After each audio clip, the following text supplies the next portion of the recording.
When you build dashboards, most of them won't have real-time data. What I mean by that is live data. So a lot of the time the dashboard you have will be either yesterday's data or even the data from the last few hours.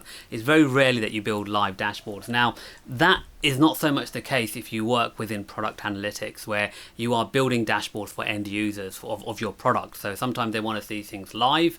So for example, how many people are active on their website, or how many people are actively using an app or a product.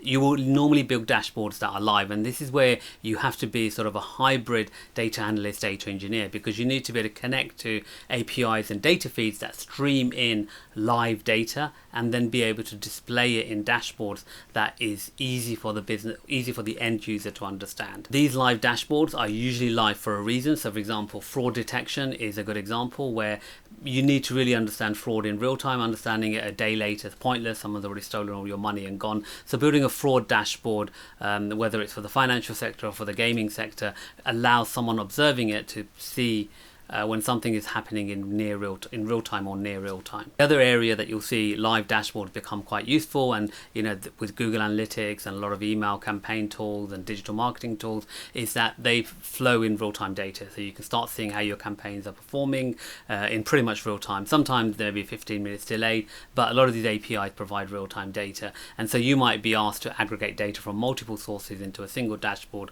so that a marketing person can see all of their see their campaigns across all of their channels and how they're performing in pretty much real time.